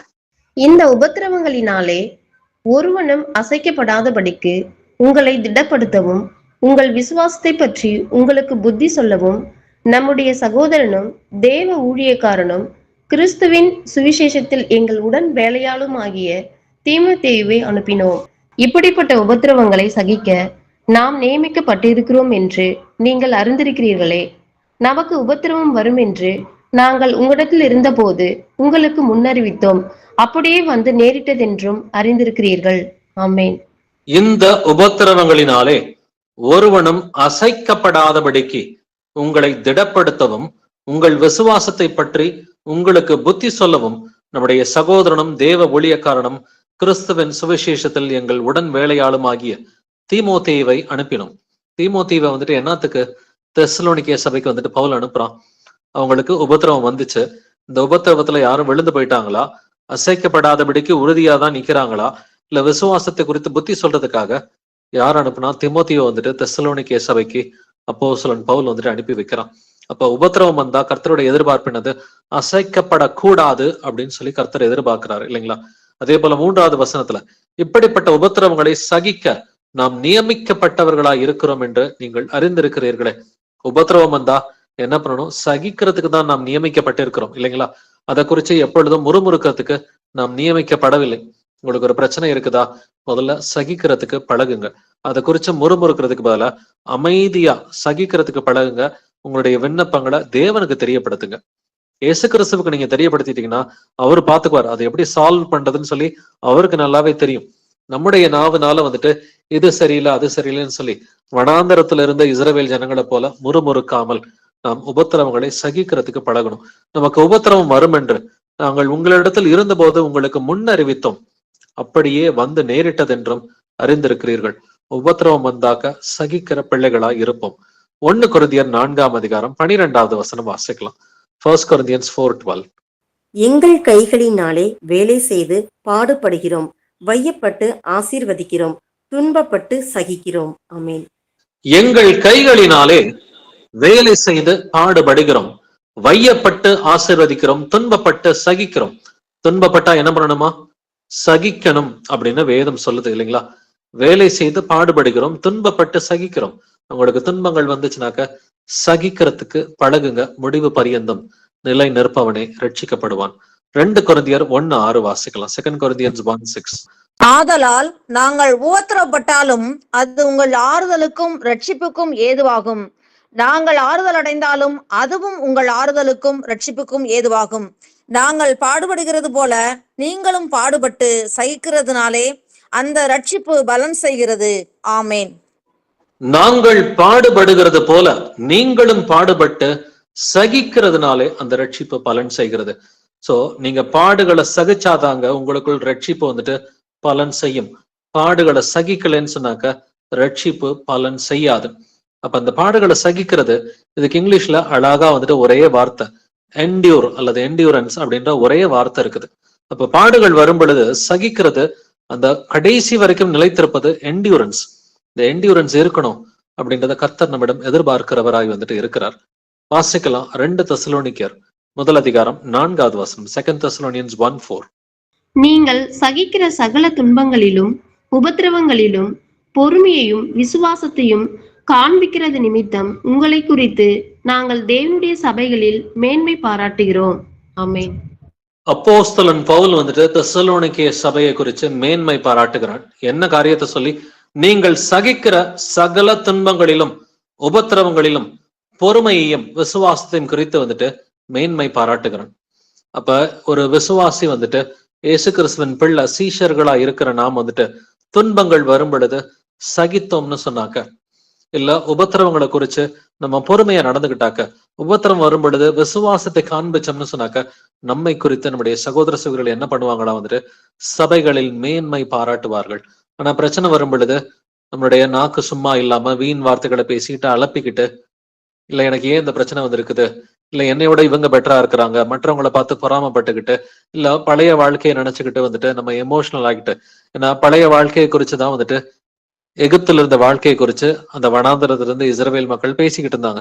நாங்க எகிப்துல இருந்தப்ப நல்ல சாப்பாடு சாப்பிட்டுக்கிட்டு இருந்தோம். இன்னைக்குமே இயேசு கிறிஸ்துவை ஏத்துக்கிட்ட அந்த புதிய வாழ்க்கையை காட்டிலும் பழைய வாழ்க்கை நல்லா இருந்துச்சுன்னு நினைக்கிற நிறைய பேர் இருக்கத்தான் வந்துட்டு செய்யறாங்க. கர்த்தர் அதனாலதான் அவங்களெல்லாம் அழிச்சு போட்டுட்டார். ஏன்னா பழைய வாழ்க்கை பெட்டரா இருந்துச்சுன்னாங்க. பழைய வாழ்க்கையில நமக்கு கர்த்தர் யாருன்னே வந்துட்டு தெரியாது, அவருடைய வசனங்கள் தெரியாது. இன்னைக்கு இருக்கிற வாழ்க்கை ஒரு சில துன்பங்கள் உபத்திரவங்கள் இருந்தாலும் இந்த வாழ்க்கை தான் நல்ல வாழ்க்கை அப்படின்றத நம்ம புரிஞ்சுக்கணும். அப்ப துன்பங்கள் வந்துச்சுன்னா சகிக்கணும், உபத்திரவங்கள் வந்தா பொறுமையா இருக்கணும்ன்றத கர்த்தர் நமக்கு சொல்லி கொடுக்கிறார். வாசிக்கலாம் 2 திமோத்தி 1:8. 2 Timothy 1:8. ஆகையால் நம்முடைய கர்த்தரை பற்றிய சாட்சியை குறித்தாவது அவர் நிமித்தம் கட்டப்பட்டிருக்கிற என்னை குறித்தாவது நீ வெட்கப்படாமல் தேவ வல்லமைக்கேற்றபடி சுவிசேஷத்திற்காக என்னோட கூட தீங்கு அனுபவி. ஆமேன். தேவ வல்லமைக்கு ஏற்றபடி சுவிசேஷத்திற்காக என்னோட கூட தீங்கு அனுபவி. இந்த வார்த்தையை கவனிச்சு பாருங்க. தீங்கு அனுபவின்ற வார்த்தை 2 திமோத்தி புஸ்தகத்துல வந்துட்டு 3 இடத்துல வந்துட்டு இருக்கும். தீங்கு அனுபவின்ற வார்த்தை இந்த ஒரே புஸ்தகத்துல வந்துட்டு 3 இடத்துல வந்துட்டு ஆவியானவர் எழுதியிருக்கிறார். தீங்கு அனுபவிப்பதற்காக, உங்களுக்கு துன்பங்கள் வந்தா அதை சகிப்பதற்காக, அனுபவிப்பதற்காக தான் கர்த்தர் வந்துட்டு நம்மை வந்துட்டு படைத்திருக்கிறார். அதை அனுபவிச்சீங்கன்னா, அதை சகிச்சீங்கன்னா, பொறுமையோட இருந்தீங்கன்னா உங்களுக்கு ஜீவ கிரீடம் காத்துக்கிட்டு இருக்குது. 2 திமோத்தி 2ஆம் அதிகாரம் 3வது வசனத்தை வாசிக்கலாம். நீயும் இயேசு கிறிஸ்துவுக்கு நல்ல போர்ச்சேவகனாய் தீங்கு அனுபவி. ஆமேன். நீயும் இயேசு கிறிஸ்துவுக்கு நல்ல போர் சேவகனாய் தீங்கு அனுபவி. இந்த வார்த்தையை தீங்கு அனுபவின்ற வார்த்தைய 2 திமோத்தி 1:8 படிச்சோம். இப்ப 2 திமோத்தி 2:3 படிக்கிறோம். 1 அதிகாரத்திலையும் தீங்கு அனுபவின்னு எழுதியிருக்கு, 2வது அதிகாரத்திலையும் தீங்கு அனுபவின்னு எழுதியிருக்கு. எப்படியா? நல்ல போர் சேவகனாய். ஒரு போர் சேவகன்னா எப்படி இருக்கணும்? எபேசியர் 6ஆம் அதிகாரத்துல ஒரு போர் சேவகன்னா சத்தியம் என்னும் கச்சை இருக்கணும், நீதி என்னும் மார்க்கவசம் இருக்கணும், சமாதானத்தின் சுவிசேஷத்துக்குரிய ஆயத்தம் என்கிற பாத ரட்சை வந்துட்டு இருக்கணும். அதே போல வந்துட்டு ரட்சணம் என்னும் தலை சீரா இருக்கணும், தேவ வசனமாகிய ஆவியின் பட்டயம் இருக்கணும், விசுவாசம் என்கிற கேடகம் வந்துட்டு இருக்கணும். இந்த 6 ஆயுதங்கள் இருக்கணும். எல்லாவற்றுக்கும் மேலாக ஆவியிலே ஜெபம் பண்ணுகிற பிள்ளைகளா இருக்கணும். இந்த 6+1 இந்த 7 விஷயங்கள் இருந்தாதான் போர் சேவகன் என்று எழுதி இருக்கிறது இல்லைங்களா? அப்ப இந்த போர் சேவகனா இருந்தோம்னு சொன்னாக்க சில உபத்திரவங்கள் வரும். ஆனா கர்த்தர் நம்மிடம் சொல்வது தீங்கு அனுபவின்னு சொல்றாரு. உபத்திரவங்கள் வந்தா பொறுத்துக்கோ அப்படின்னு சொல்லிதான் கர்த்தர் நமக்கு சொல்லி கொடுக்கிறாரு. வாசிக்கலாம் 2 தீமோத்தேயு 4:5 வசனம். 2 Timothy 4:5. நீயோ எல்லாவற்றிலும் மன தெளிவுள்ளவனாயிரு, தீங்கு அனுபவி, சுவிசேஷகனுடைய வேலையை செய், உன் ஊழியத்தை நிறைவேற்று. ஆமென். நீயோ எல்லாவற்றிலும் மன தெளிவுள்ளவனாயிரு. எதுலலாம் மன தெளிவோட இருக்கணும்? எல்லாவற்றிலும் மன தெளிவோட வந்துட்டு இருக்கணும். தீங்கு அனுபவி, சுவிசேஷகனுடைய வேலையை செய், உன் ஊழியத்தை நிறைவேற்று. அப்ப தீங்கு அனுபவிப்பதற்கு இயேசு கிறிஸ்துவுக்கு நீங்க உண்மையா கீழ்ப்படியும் பொழுது உங்களுக்கு உபத்திரவங்கள் வரத்தாங்க செய்யும். அதன் மத்தியில சந்தோஷமா இருக்க முடியும். வெறும் உபத்திரவங்கள்னா வாழ்க்கை வந்துட்டு ரொம்ப சோகமாவே இருக்கும்னு சொல்லி கர்த்தர் சொல்லல. நீங்க கீழ்ப்படிவதன் மூலமா சந்தோஷமா இருப்பீங்க. மற்றவர்களுக்கு சத்திய சுவிசேஷத்தை அறிவிக்கிறதன் மூலமா ரொம்பவுமே சந்தோஷமா இருப்பீங்க. சோ இதன் மத்தியில உங்களுக்கு பாடுகள் வருதுன்னா அந்த பாடுகளையும் சந்தோஷத்தோட கூட பொறுத்துக்கிறதுக்கு கர்த்தர் பேலன்ஸ் செய்வார் நமக்கு. வாசிக்கலாம் 1 தீமோத்தேயு 4:15 வசனம். 1 Timothy 4:15. நீ தேறுகிறது யாவருக்கும் விளங்கும்படி இவைகளையே சிந்தித்துக் கொண்டு இவைகளிலே நிலைத்திரு. ஆமீன். நீ தேறுகிறது யாவருக்கும் விளங்கும்படி இவைகளையே சிந்தித்துக் கொண்டு இவைகளிலே நிலைத்திரு. அப்ப வசனத்தையே சிந்திச்சுக்கிட்டு வசனத்திலே நிலைச்சிருந்தா நீங்கள் தேறுவது எல்லாருக்குமே தெரியுங்க. நீங்க வசனத்துல தேறுனீங்கன்னாக்க, நீங்க வசனத்தையே சிந்திச்சுக்கிட்டு வசனத்திலே நிலைச்சிருந்தீங்கன்னா நீங்கள் தேறுவது எல்லோருக்கும் வெளிப்படையா தெரியும். நீங்க ஆவியில எப்படி வளர்றீங்கன்றத உங்களோட சுத்தி இருக்கிற பிரதர்ஸ் அண்ட் சிஸ்டர்ஸ் எல்லாருமே ஈஸியா தெரிஞ்சுக்குவாங்க. இப்படிதான் வந்துட்டு வசனத்துல நிலைத்திருக்க முடியும். வசனத்துல நிலைத்தெரிஞ்சிங்கன்னா கர்த்தர்ல வந்துட்டு இயேசு கிறிஸ்துவுக்குள்ளார நிலைச்சிருக்கிறீங்க. இயேசு கிறிஸ்துவுக்குள்ளார நிலைச்சிருந்தீங்கன்னு சொன்னாக்க முடிவு பரியந்தம் நிலைத்திருக்க முடியும். வாசிக்கலாம் 1 தீமோத்தேயு 4:16 வசனம். உன்னை குறித்தும் உபதேசத்தை குறித்தும் எச்சரிக்கையாயிரு, இவைகளில் நிலை கொண்டிரு. இப்படி செய்வாயானால் உன்னையும் உன் உபதேசத்தை கேட்பவர்களையும் ரட்சித்துக் கொள்ளுவாய். ஆமேன். உன்னை குறித்தும் உன் உபதேசத்தை குறித்தும் எச்சரிக்கையாயிரு. அப்ப நாம என்ன பண்றோம் அப்படின்ற நம்முடைய கீழ்ப்படிதலை குறித்து நம்ம எச்சரிக்கையா இருக்கணும். நம்ம என்ன போதிக்கிறோன்ற அந்த உபதேசத்தை குறித்து நம்ம எச்சரிக்கையா, இது கரெக்டா தான் போதிக்கிறோமா அப்படின்றத குறிச்சும் நம்ம எச்சரிக்கையா இருக்கணும். இவைகளில் நிலை கொண்டிரு. நம்ம என்ன போதிக்கிறோமோ அதை நாமளே கடைபிடிக்கணும் இல்லைங்களா? இவைகளில் நிலை கொண்டிரு. இப்படி செய்வாயானால் உன்னையும் உன் உபதேசத்தை கேட்பவர்களையும் ரட்சித்துக் கொள்ளுவாய். நீங்க மட்டும் ரட்சிக்கப்பட மாட்டீங்க. உங்களுடைய பிரசங்கத்தை கேட்கிற எல்லாரையுமே ரட்சிப்புக்குள்ளார வழிநடத்துற பிள்ளையா தான் நீங்க இருக்க முடியும் இல்லைங்களா? இதுக்கு நம்ம செய்ய வேண்டியது அடிப்படையில என்னது? நம்மளை குறிச்சு நம்ம எச்சரிக்கையா இருக்கணும். நம்முடைய உபதேசத்தை குறித்து நம்ம எச்சரிக்கையா இருக்கணும். அவைகள்ல நிலை கொண்டு இருக்கணும். நடக்கிற பிள்ளைகளா வந்துட்டு இருக்கணும். இப்படி செஞ்சா நீங்களும் உங்களுடைய போதனையை கேட்பவர்களும் ரட்சிக்கப்படுவீர்கள் என்று வேதம் சொல்கிறது. இப்ப போதிக்கிறதுன்னு சொன்னாக்க ஏதோ மேடை போட்டு போதிக்கிறத கர்த்தர் இங்க வந்துட்டு பேசல. உங்க வீட்டார்ட்ட பேசுங்க, உங்க கணவர்கிட்ட, உங்க மனைவி கிட்ட, உங்க பிள்ளைகள்கிட்ட, உங்க அப்பா அம்மா, உங்க தாத்தா பாட்டி, இல்ல உங்களுடைய மாமா சித்தப்பா பெரியப்பா, நண்பர்கள், பக்கத்து வீடு எய்த்து வீடு, பழைய சபையில வந்துட்டு இருந்தவங்க, இல்ல ஆபீஸ்ல வேலை பாக்குறவங்க, இல்ல உங்க வீட்டுக்கு வேலை செய்ய வரவங்க, இப்படி எவ்வளவோ கான்டாக்ட்ஸ கர்த்தர் நமக்கு நிறையவே கொடுத்திருக்கிறார்.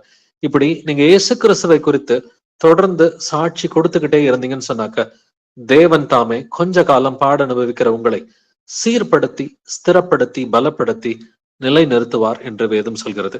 அப்படின்னா முடிவு பரியந்தம் நிலை நிற்பவனே ரட்சிக்கப்படுவான் அப்படின்றத பார்த்துட்டோம் இல்லைங்களா? அப்ப நிலை நிற்பதுனா என்னது? கர்த்தருடைய வார்த்தைகள் நம்முடைய இருதயத்துல இருக்கணும். இயேசு கிறிஸ்துவின் வார்த்தைகள் நம்ம இருதயத்துல இருந்தாக்க அப்பதான் இயேசு கிறிஸ்து நமக்குள் இருக்கிறார் என்று வேதம் சொல்கிறது. நீங்கள் என் உபதேசத்தில் நிலைத்திருந்தால் மெய்யாகவே என் சீஷராய் இருப்பீர்கள்னு சொல்லி இயேசு கிறிஸ்து சொல்றாரு. அப்ப என் நாமத்தின் நிமித்தம் நீங்கள் எல்லாராலும் பகைக்கப்படுவீர்கள், இருந்தாலும் முடிவு பரியந்தம் நிலைத்திருப்பவனே ரட்சிக்கப்படுவான். அப்ப நிலைத்திருக்கணும்னு சொன்னா சில பாடுகள், துன்பங்கள், சில விசுவாசத்தின் பரீட்சை வந்துட்டு வரலாம். கர்த்தர் நமக்கு கொடுக்கிற சிக்ஷைகள் வந்துட்டு இருக்கலாம். எதுவா இருந்தாலும் அதை சகிக்கிற பிள்ளைகளா இருக்கணும். அதை பொறுமையோட சகித்தால் அது கர்த்தருக்கு பெருமையா இருந்து உங்களுடைய பிரச்சனைகள் இருந்து உங்களை விடுதலையை வந்துட்டு செய்வார். அப்ப விடுதலை ஆயிட்டீங்கன்னா இன்னும் அதிகமா அவருக்கு உண்மையா நம்மளால இருக்க முடியும். அது சிக்ஷையா இருந்தா அதுல இருந்தும் கர்த்தர் வெளியில கொண்டு வருவாரு. சோதனையா இருந்தா அதுல இருந்தும் கர்த்தர் நம்மளை வந்துட்டு வெளியில கொண்டு வருவாரு.